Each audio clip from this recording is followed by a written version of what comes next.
Bonjour à tous et bienvenue dans cette vidéo. Donc aujourd'hui, je me trouve dans le poulailler des poules. Et ce matin, on va vous parler donc des poules en permaculture, du poulailler en permaculture, à savoir comment est-ce qu'on les soigne naturellement, comment est-ce qu'elles se nourrissent, quel est leur habitat. Derrière moi, on a les petites maisons en bois. Et donc en premier, je vais vous montrer comment éradiquer les poux et puis aussi les tiques, parce que c'est un gros problème quand même quand elles sont en liberté. En tout cas, elles attrapent facilement des tiques. Et il y a le problème des poux rouges aussi. Donc je vais vous expliquer tout de suite comment faire avec elles. Voilà.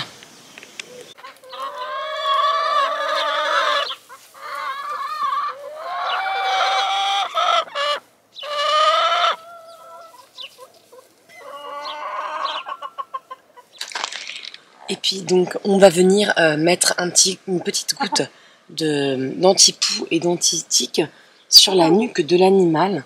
Donc c'est naturel, c'est à base de plantes. Et vous mettez une petite goutte. Je vais vous montrer tout de suite quel est ce produit fabuleux qui est bien pour elles. Parce que souvent, vous voyez comme là, elles ont des tiques. Et il y en a qui en ont beaucoup en fait. Je sais pas pourquoi, mais en certaines saisons, vu que moi elles sortent dehors en plus, peut-être qu'il y en a encore plus. Et donc c'est important de les protéger parce que c'est pas bon pour leur système immunitaire. Donc voilà.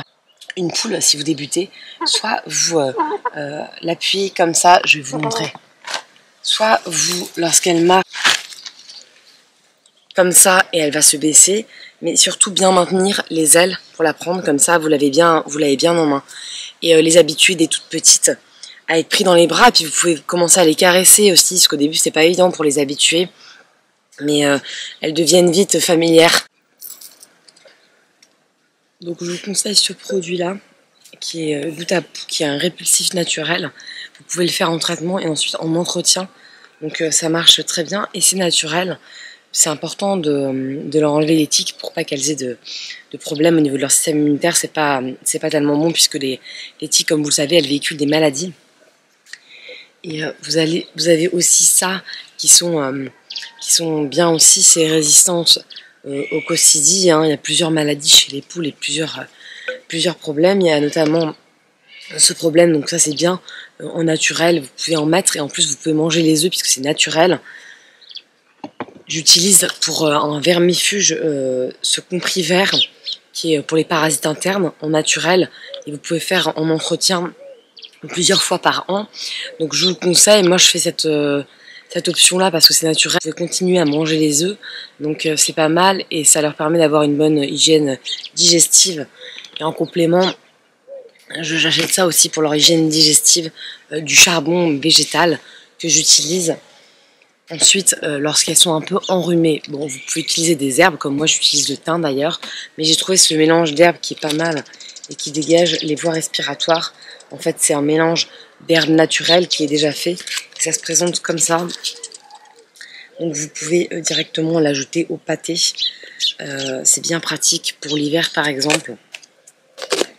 Et puis en complément, je leur donne ces petits vers qui sont tout à fait appréciés en friandises parce qu'elles ont besoin de manger des insectes. Alors elles en trouvent dans la nature évidemment parce que nous elles sont en liberté. Mais j'ajoute ça au pâté que je fais. Et qu'est-ce que je leur donne à manger? Par exemple une pâté type, ça peut être ça. Je leur mets un peu de fruits ou de salade ou bien de la pastèque mélangée avec une légumineuse type du riz ou de la semoule de couscous. Elles aiment pas mal de légumineuses et donc je mélange ça et elles ont cette pâté là et en complément elles ont du grain bio. Donc je vais vous montrer ça tout de suite.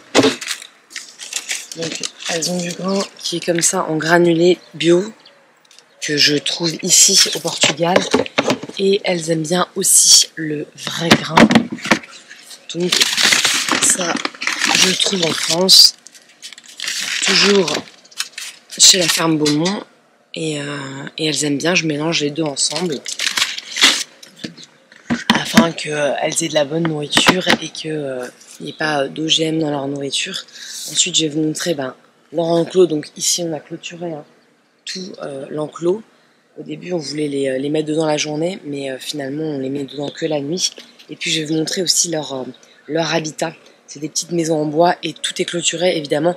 Faites attention quand même parce qu'il y a des fouines et des renards qui peuvent venir manger vos poules et c'est arrivé à plusieurs de mes voisins. Donc il vaut mieux avoir vraiment des maisons fermées et qui plus est elles sont aussi en hauteur, donc je vais vous les montrer tout de suite.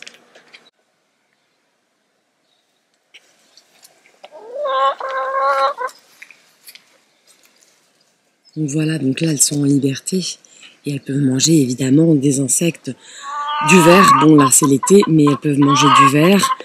On leur en donne l'été, on leur donne de la salade. Je vais vous montrer un peu leur habitat. Et puis vous pouvez aussi les appeler, les habituer pour les rentrer au poulailler notamment. Vous pouvez les habituer quand même à certaines choses, c'est-à-dire que si par exemple moi je claque la gamelle, le bruit de la gamelle, ça les fait venir. Donc c'est important quand vous les soignez ou des choses comme ça, ou quand vous voulez les faire rentrer au poulailler. Et moi je les appelle, je leur dis coco coco coco, et puis toujours la même chose, toujours le même son, et elles viennent vers moi. Donc ça vous permet, si vous voulez les soigner ou si vous avez besoin d'en prendre une pour faire quoi que ce soit, bah vous pouvez l'appeler. Donc ça comprend quelques ordres très simples. Donc il faut vraiment faire toujours la même chose pour les poules et ça marche bien. Moi elles me suivent assez bien. Donc là c'est leur habitat. Ici vous avez le pondoir. On peut enlever cette plaque là pour récupérer les œufs. Donc c'est bien pratique. Et puis dans le pondoir je mets de la paille. Vous avez plusieurs matériaux. Moi je mets de la paille toute simple, c'est ce que j'ai trouvé le plus pratique. Et puis en dessous je mets du journal. Je le change régulièrement. Et en ce qui concerne l'entretien, moi je mets de la terre de diatomée. C'est une petite poudre en fait de minéraux qui empêche les parasites aussi. Et je le mélange à la paille, je le mets en dessous. Comme ça, lorsqu'elles y viennent, si elles ont des poux ou d'autres parasites, il n'y a pas de problème. Leur dortoir, il est ici, en hauteur. Et ensuite, il y a des portes qui ferment. Ça se ferme entièrement avec des petites targettes. Et vous voyez, elles ont quand même de l'air ici. Après, je vais vous donner des conseils pour l'été. Donc, la canicule pour les poules, ça peut être éprouvant. Donc, je vais vous donner des conseils. Nous, on met un petit voile d'ombrage qui est ici pour faire de l'ombre aux poules. Ensuite, le plus important pour les poules, c'est d'avoir toujours de la nourriture à disposition. Et puis, d'avoir de l'eau toujours fraîche et propre. Donc vous pouvez acheter ces petits abreuvoirs qui sont bien pratiques et qui vous font une réserve d'eau pour la journée. Veillez à ce qu'elles soient toujours fraîches en été et qu'elles aient toujours de l'eau, quitte à leur redonner à part des bols de temps en temps parce que elles préfèrent toujours l'eau fraîche. Nous, elles boivent souvent dans nos petits lacs que je vais vous montrer. Comme elles sont en liberté, c'est un peu plus facile. Et voilà. Donc forcément, pour le jardin, elles grattent pas mal. Donc ça peut être désavantageux si vous avez des plantes. Mais par exemple, au pied des plantes, elles vont venir gratter ici. Et s'il y a des insectes, elles vont les manger. Donc si les insectes sont néfastes pour vos plantes, c'est quand même bénéfique. Ensuite, elles enrichissent votre sol. Et puis, quand elles perdent leurs plumes, ça enrichit aussi le sol. Donc c'est que bénéfique pour le jardin. Les fientes, on les met des fois dans le potager. Ou alors des fois je paille le pied des arbres avec. Il ne faut pas en mettre non plus trop parce que c'est très riche en azote. Mais en tout cas, lorsqu'elles sont en liberté, vous voyez, elles peuvent aussi manger un petit peu de sable, de gravier. Je leur donne aussi des coquilles d'huîtres. Je ne vous ai pas montré, mais je leur donne aussi des coquilles d'huîtres broyées. Et elles peuvent manger aussi du sable, des petits graviers. Ce qu'elles trouvent lorsqu'elles sont en liberté, c'est plus simple. Et puis l'hiver, il y a de l'herbe, donc elles peuvent manger de l'herbe. L'été, on doit leur donner quand même beaucoup de verre, de la salade. Donc pensez bien à les hydrater. La pastèque, c'est super aussi l'été. Donc voilà pour la canicule avec les poules. Et comment on s'en occupe ici, comment on en prend soin. Après, lorsqu'elles vieillissent, on les garde. On ne les mange pas. Donc il faut aussi, lorsque vous prenez des poules, que vous preniez bien conscience de tous les paramètres. Il va falloir quand même les nourrir. C'est un coût financier, c'est un investissement. Chaque matin, nous, on se lève.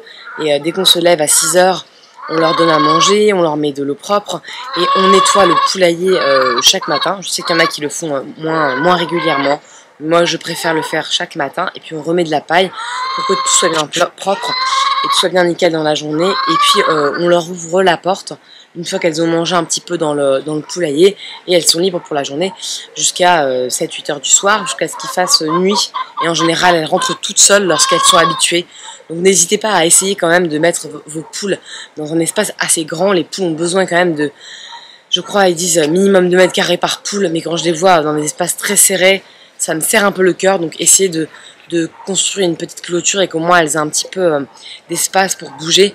Nous, on n'a pas de problème de piquage, de choses comme ça, parce que elles sont 7 poules, donc on a 7 poules, et elles sont dans un immense espace, donc elles ne sont pas stressées, j'ai pas ce problème-là, mais si vous avez ce problème-là, je crois qu'il y a des produits aussi naturels pour les aider. Donc voilà pour la vidéo d'aujourd'hui. Si vous voulez nous soutenir sur Tipeee, j'entends qu'il passe, hein. C'est plus simple. Donc voilà ce petit lac où les animaux viennent boire, viennent se désaltérer. C'est une bonne idée hein, si vous pensez à en mettre, elles aiment bien. Donc si vous voulez nous soutenir sur Tipeee, n'hésitez pas à nous faire une donation, ça va nous aider. On est en train d'acquérir un matériel vidéo plus performant et dans les jours, semaines qui vont venir, on aura aussi un micro, donc le son va être meilleur, donc c'est la bonne nouvelle. Et n'hésitez pas aussi à me poser des questions ou à m'amener des sujets que je pourrais traiter, que vous auriez envie que je traite au jardin. Voilà, je vous souhaite beaucoup de courage pour la canicule qui est apparemment très présente en France. J'ai vu que les agriculteurs en souffraient beaucoup. Ici, on a l'habitude et puis on a habitué nos arbres à les arroser très peu. Donc on ne souffre pas trop de la canicule, ça va, on arrose une fois par semaine nos arbres. Et nos légumes, on essaie de les arroser à l'arrosoir tous les 2 jours, mais pour l'instant on n'a pas de dégâts sur le potager. Donc voilà, je vous souhaite une belle semaine et à bientôt les jardiniers.